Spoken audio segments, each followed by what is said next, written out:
मित्रमैत्रिणींनो नमस्कार, मी मुक्ता कदम। काल परवापासून सोशल मीडियावर एक व्हिडिओ प्रचंड व्हायरल होतोय।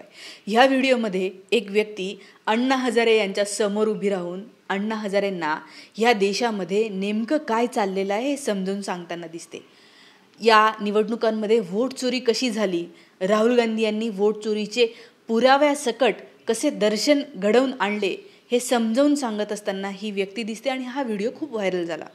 त्यानंतर ह्या व्यक्तीविषयी ज्या बातम्या यायला लागल्या त्याच्यातनं जे त्यांनी खुलासे केलेले आहे ते एवढे धक्कादायक आहे की ते असं म्हणाले की अण्णा हजारे यांच्यासोबत आम्ही जे काही बोलत होतो ते जे काही सगळं बोललेलं आम्ही रेकॉर्ड केलं होतं त्याच्यापैकी खूप मोठा भाग आम्हाला डिलीट करायला लावलेला आहे आणि जेव्हा आम्ही राहुल गांधीवर बोललो तेव्हासुद्धा आम्हाला डिलीट करायला लावलेलं आहे आणि त्यामुळे हे जे काही डिलीट झालेलं आहे हे डिलीट करायला लावले ते म्हणजे अण्णा हजारेला सिक्युरिटी म्हणून देण्यात आलेले जे पोलीस होते त्यांनी आम्हाला डिलीट करायला सांगितलंय। ज्या वेळेला आम्ही राहुल गांधींचं नाव काढलं तर अण्णांचे जे रक्षक पोलीस होते त्यांनी आमचा जो फोटोग्राफर होता राकेश वाघ त्याचा मोबाईल हिसकावून घेतला आणि त्याची फोटोग्राफी व्हिडिओ शूटिंग बंद केली आणि शिवाय आमची जी काही व्हिडिओ शूटिंग झालेली होती ती पण डिलीट करून टाकली। आणि म्हणून या व्यक्तीचं असं म्हणणं आहे, यांचं नाव आहे शिवराम पाटील, यांनी असं म्हणलेलं आहे की अण्णा हजारे हे जवळपास नजरकैदेमध्ये असल्यासारखी परिस्थिती आहे। आता हे असं खरं असू शकतं का आणि अण्णा हजारेंनी ह्या वयामध्ये नेमकं काय करायला पाहिजे, देश त्यांच्याकडून काय अपेक्षा करतोय याच्याविषयी आजचा व्हिडिओ। आता मी अण्णा हजारेविषयी का बोलायला पाहिजे, खरं म्हणजे मी तुम्हाला सांगते ह्या राजकारणाविषयी मला जेव्हा कळायला लागलं तेव्हा मी सगळ्यात पहिल्यांदा अण्णा हजारे यांचं नाव ऐकलं होतं। अण्णा हजारेंचं 2011चं जे आंदोलन होतं तेव्हा मी जेमतेम कॉलेजमध्ये एंट्री केली होती आणि मला आठवतं या आंदोलनाने मला खूप प्रेरणा मिळाली। मला असं वाटलं की येस, या देशामध्ये जर काही चुकीचं होत असेल तर त्याला विरोध केला पाहिजे, म्हणून त्यावेळेच्या काँग्रेसच्या सरकारच्या विरोधामध्ये अण्णा हजारेच्या आंदोलनामध्ये मी उतरली होती। जोरजोराने मी नारे दिले होते, एक दिवस मी उपोषणसुद्धा केलं होतं। त्यांनी आवाहन केलं होतं की सगळ्यांनी उपोषण करा एक दिवस। त्यामुळे मला खरोखर असं वाटतंय की अण्णा हजारेंना जे चुकीचं चाललेलं आहे ते दिसत असेल, मग तो पक्ष काँग्रेस असू दे, भाजप असू दे, शिवसेना असू दे, कोणी असू दे किंवा घरातलं एखादं पोरगं असू दे, जे चूक ते चूकच असं मला वाटलं की अण्णांना दिसेल। पण आपण बघितलं की गेल्या कितीतरी दिवसांपासून इतके गोष्टी चाललेल्या आहे, इलेक्ट्रल बॉन्ड घोटाळा निघाला, कुस्तीपटूंनी आंदोलन केलं, शेतकऱ्यांनी आंदोलन केलं, सगळं झालं, अण्णा काहीही फार बोलताना दिसले नाही। एकदा एक छोटीशी बातमी आली होती की अण्णा म्हणाले की मोदी यांनी सगळ्यांनाच फसवलं, बस एवढंच ते वाक्य होतं। तेव्हासुद्धा अनेकांना बरं वाटलं होतं आणि आता जेव्हा राहुल गांधींनी वोट चोरी बाहेर काढली तेव्हा सगळेजण बोलायला लागले पण अण्णा काहीच बोलले नाही। म्हणून अण्णांचे पुण्यामध्ये असे मोठे मोठे बॅनर लागले, अण्णा आता तरी झोपेतून उठा, अण्णांना झोप लागलेली आहे। सोशल मीडियावर लोक त्यांची टिंगल करायला लागले की काय बाबा अण्णा एवढ्या झोपेच्या गोळ्या कशा काय घेतल्या, जागे व्हा, ही लोकशाही तुम्हाला वाचवायची आहे। पण अण्णा उठताना दिसले नाही। म्हणून हे जे शिवराम पाटील काका आहेत त्यांना असं वाटलं की मी अण्णांच्यासोबत खूप आंदोलनं केलेली आहे, आता अण्णाला मी ही गोष्ट समजावून सांगतो, म्हणून ते अण्णांच्या घरी गेले आणि अण्णांना फारसं ऐकू येत नसल्यामुळे ते इतकं मोठ्या मोठ्याने हातवारे करून सांगत होते आणि अण्णा आपले 90 वर्ष झाले आरामात ते ऐकत होते। आता ह्या शिवराम पाटील काकांनी सांगितलं की अण्णा उठा, राहुल गांधी यांनी पुरावे दिलेले आहेत, हे इलेक्शन नीट झालेलं नाही आहे अण्णा, अण्णा याच्यामध्ये खूप डुप्लिकेट वोटरनी मतदान केलं आहे, यांना जनतेने मतदान नाही केलेलं आहे, उठा, इलेक्शन कमिशनविषयी बोला, आंदोलन करा, निवडणुका पुन्हा घ्यायचं आवाहन करा, उठा तुम्ही। ते हेही म्हणाले की ठीक आहे अण्णांचं वय झालं आहे, अण्णा म्हणले की माझं वय झालं आहे आता तुम्ही करा, मीच किती करायचं, मी 9 कायदे केले। त्यावर यांचं म्हणणं होतं की अण्णा तुमच्या शब्दांना वजन आहे, त्यामुळे तुम्ही काय करा, तुम्ही नुसता पाठिंबा तरी द्या की माझ्यातर्फे हे लोक आंदोलन करतील, पण असं काहीतरी करा अण्णा, हे समजावून सांगत होते हे शिवराम पाटील काका। त्यांनी समजावून सांगितलं आणि त्याच्यानंतर हा जो त्यांचा व्हिडिओ आहे हा तुकडा तो चुकून त्यांच्या फोनमध्ये राहिला म्हणून आपल्याला कळलं, नाहीतर ते 1 ते 1.5 तास अण्णासोबत काय बोलले याचं पूर्ण रेकॉर्डिंग त्यांनी केलं होतं। रेकॉर्डिंग करायला एक व्यक्ती त्यांनी नेला होता की आमची चर्चा रेकॉर्ड करा, पण हे सगळं रेकॉर्ड केलेलं हे त्या पोलिसांनी डिलीट करायला लावलं. पोलीस कोणते होते तर अण्णाला सिक्युरिटी देणारे. मला एक सांगा, अण्णासारखा एक माणूस, रामलीला मैदान ज्यांनी गाजवलं, ज्यांनी या देशभरामध्ये भ्रष्टाचाराच्या विरोधामध्ये लोकांना जागं केलं, भ्रष्टाचाराच्या विरोधात बोलायसाठी सत्यवादी प्रामाणिक लोकांना असं म्हटलं की येस, जे चुकीचं आहे त्यांना उभं राहा, ह्या माणसांनी एवढं सगळं केल्याच्या नंतर आज या माणसाची गत अशी झाली आहे की त्यांच्याकडे कोणी भेटायला येतं ते नीट बोलू पण नाही शकत, किंवा ते त्यांच्या भेटीमध्ये जे काही झालं ते जगासमोर यावं असं जर यांना वाटत असेल तर त्यात पोलीस ठरवणार की ते आलं पाहिजे की नाही.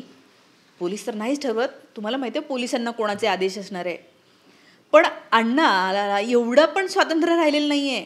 अण्णा एवढं पण ते म्हणाले की अण्णा आम्हाला पण काहीतरी बोललेले आहेत, पण ते जगाच्या समोर येऊच नाही, लोकांना हे कळूच नाही, म्हणून आमच्याकडून हे व्हिडिओ डिलीट करून टाकले. आणि ज्या अर्थी हे व्हिडिओ डिलीट करायला लावले त्या अर्थी समजून घ्या की अण्णा यांना काहीही बोलायला फारशी मुभा नाही. हे जे आपल्याला वाटत आहे की अण्णा का बोलत नाही, ते याचं पूर्णपणे कारण एकच आहे की त्यांच्यावर प्रचंड काहीतरी दबाव असणार आहे. ते असतील, त्यांच्या फॅमिलीतले इतर लोक असतील किंवा अजून काही आपल्याला माहीत नाही, पण असा प्रचंड दबाव असल्यामुळे अण्णा चुकीचं चाललेलं आहे त्याच्याविषयी आता काहीच बोलत नाही. 5-6 वर्षापूर्वी फक्त एवढे म्हटले होते की मोदींनी सगळ्यांनाच फसवलं. आता ते काहीच बोलत नाही. अण्णांना जागे व्हा म्हणून बॅनर लावल्याच्या नंतर अण्णा जागे झाले, आणि जागे झाल्यावर काय म्हणतात, देवेंद्र फडणवीस हे निष्कलंक व्यक्ती आहे, आजपर्यंत त्यांच्यावर भ्रष्टाचाराचा एकही आरोप झाला नाही, असं आत्ता परवाच्या दिवशी अण्णा म्हटले. लोकांनाही आश्चर्य वाटलं की अहो तुम्ही व्होटचोरीवर नाही म्हटले, फडणवीसांची तारीफ कसं काय केली, काहीच गरज नव्हती ना. पण मग हे कोणी दिली आहे टीप, हे कोणी दिली आहे स्क्रिप्ट लिहून, हे कोणी सांगितलं की हे करा, हे असं बोला. म्हणजे लोकांना असं वाटलं की अण्णा उगीच जागे झाले, लगेचच ते फडणवीसचीच तारीफ करायला लागले की त्यांच्यावर एकही डाग नाही. खरं तर खूप डाग आहेत. गणवेश घोटाळा त्यांच्या सरकारच्या काळामध्ये झालेला आहे, इलेक्ट्रॉल बॉन्ड घोटाळा एवढा मोठा झालेला आहे, वोटचोरी झालेली आहे, ही गुंडगिरी वाढलेली आहे, हे सगळं जे काही चाललेलं आहे, शेतीशी संबंधित कृषी खात्याशी संबंधित झालेला जो काही घोटाळा आहे, पीक विमा घोटाळा आहे, खूप घोटाळे आहेत साहेब. पण अण्णा काय म्हणतात की हे स्वच्छ आहे. बरं ते जाऊ द्या. आता हे जे शिवराम पाटील आहे यांचं म्हणणं असं आहे, त्यांनी अण्णाला एवढं छान समजून सांगितलं. ते म्हणाले की अण्णा गांधीजी मरेपर्यंत बोलत राहिले, ही लोकशाही वाचवणं हेच तुमच्या मनात आहे की नाही. हा देश काय राहुल गांधींचा पण नाही आहे, हा देश काय नरेंद्र मोदीचा पण नाही आहे, हा देश RSSचा नाही आहे, हा देश अण्णा हजारेचा पण नाही आहे, पण हा देश सामान्य जनतेचा आहे, तुमच्या आमच्यासारख्या. त्यामुळे या देशातली लोकशाही टिकली पाहिजे. अण्णा तुम्ही जागे व्हा. ते गोळ्या खाईपर्यंत गांधीजी लढत राहिले, मरणाला घाबरले नाही. इंदिरा गांधी रॅलीमध्ये फिरताना मेल्या, मरणाला घाबरल्या नाही. अनेक लोकांचे त्यांनी, भगतसिंग फाशी गेलेला माणूस आहे, मरणाला घाबरला नाही. कशासाठी? या देशामध्ये काही गोष्टी आणण्यासाठी, या देशामध्ये काही गोष्टी टिकवण्यासाठी हे लोक लढले. अण्णा तुम्ही उठा. तुमच्यावर दबाव असेल तर निदान एवढं तर सांगा की मला सोडवायच्यात ना बाहेर. अण्णा आता वय झालंय, काय करायचं आहे आता, गौऱ्या मसनात गेले असं ते बोलले. ते म्हणले अण्णा आता उठा तुम्ही आणि आंदोलन करा आणि ही लोकशाही टिकवा. हे एवढं सगळं सांगूनही अण्णा असे ढिम्म ऐकत होते. अण्णांची काय प्रतिक्रिया आहे असं विचारल्याच्या नंतर ते म्हणतात की अण्णा फक्त एवढेच म्हणले की ठीक आहे मी बघतो, मी थोडा अभ्यास करतो, माहिती घेतो. ते म्हणतात असं नाही आहे की अण्णांना काहीच माहिती नाही, त्यांच्याकडे सगळे पेपर येतात, ते बातम्या पाहतात, रिपोर्टर्स त्यांच्याकडे येत असतात, पण ते जे काय बोलत आहेत त्यांच्यासोबत एक पोलीस असतो. आता त्यांच्यासोबत पोलीस काय त्यांच्यावर वॉच ठेवायसाठी लावला आहे का? नाही, असं वाटतंय. खरं तर पोलीस हे कशासाठी आहे की त्यांच्या बॉडीला संरक्षण मिळावं, त्यांनी काय करावं, कुठे जावं, कुणाविषयी बोलावं, याचं तर स्वातंत्र्य त्यांना असलं पाहिजे की नाही. अण्णा हजारे आहेत ते, तुम्ही त्यांना प्रोटेक्शन देताय फक्त बॉडीला की काय इजा होऊ नये म्हणून.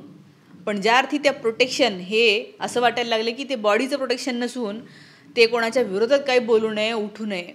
कारण ते बोलले तर काय सत्ता पलटू शकते. 2014ची सत्ता पालट जी झाली, हे जे सत्तेमध्ये आलेत आज आणि सत्तेत येऊन बसले जे ढिम्म, एवढे मोठे ट्रेन ॲक्सिडेंट झाले तरी राजीनामा देत नाही, इलेक्ट्रॉल बॉन्ड घोटाळा झाला तरी राजीनामा जे देत नाही, सगळ्या गोष्टी ज्या पडक्या पुडक्या बनवत आहेत, भ्रष्ट लोकांना सतत सोबत घेत आहेत, तरीही जे लोक राजीनामा देत नाही हे लोक येऊन बसवलेत त्यामुळे अण्णाच्या आंदोलनामुळे. आणि मी तर म्हणते ना, ही माझी पण चूक आहे. मलाही आत्ता कळतं की मी उगीचच त्या आंदोलनात सामील झाले आणि उगीचच या लोकांना मी भाजपला सुरुवातीला हे सगळं मतदान जे काही केलेलं आहे, कारण की त्यांनी माझा भ्रमनिरास केला आहे. आणि हे जे काही यांना लोक खरं शिवत येतात अण्णांना, की अण्णांनी हे पाप केलेलं आहे. बरं, अण्णाला तेवढं कळतं, लोकांनी शिव्या दिल्या, बॅनर लावले, झोपेतून उठा. तेव्हा बरोबर झोपेतून उठून अण्णा म्हणतात, मी 9 कायदे दिलेत या देशाला आणि तुम्ही आता बाकीचं तुम्हीच करा, मी काय करायचं. निदान एवढं तर म्हणा, व्होट चोरी झाली आहे त्याच्यासाठी लढा म्हणून. नाही, अण्णा म्हणतात मी 9 कायदे दिले. कोणते 9 कायदे दिले आणि त्या कायद्याचं आत्ता काय चाललेलं आहे सांगा बरं. त्या लोकपाल नेमणूक नाही करताय. RTI आलाय. RTI हा काय अण्णामुळे नाही आलेला आहे, त्या अरुणा रॉयमुळे आलेला आहे. मजदूर किसान शक्ती संघटन राजस्थानच्या त्या कम्युनिटीमध्ये होत्या. आणि ह्या RTIचं काय केलं आहे तर PM केअर RTIमध्ये विचारू नाही शकत कोणी किती पैसे दिले. इलेक्ट्रॉल बॉन्ड RTIमध्ये विचारू शकत नाही कोणी किती पैसे. RTIमध्ये नरेंद्र मोदी यांची डिग्री नाही मागू शकत. मग RTIमध्ये खूप गोष्टी आहेत की ज्या ते देत नाही आहेत. या कायद्यांचं सध्या काय चाललेलं आहे ह्याच्याकडे पण अण्णा बघत नाही आहे. त्यामुळे हे जे काही गांधीजी लोक समजले होते की हा दुसरा गांधी आहे. अरे, गांधी व्हायला जिगर लागते. मी तर खरंच सांगते, तो माणूस मरणाला घाबरला नाही.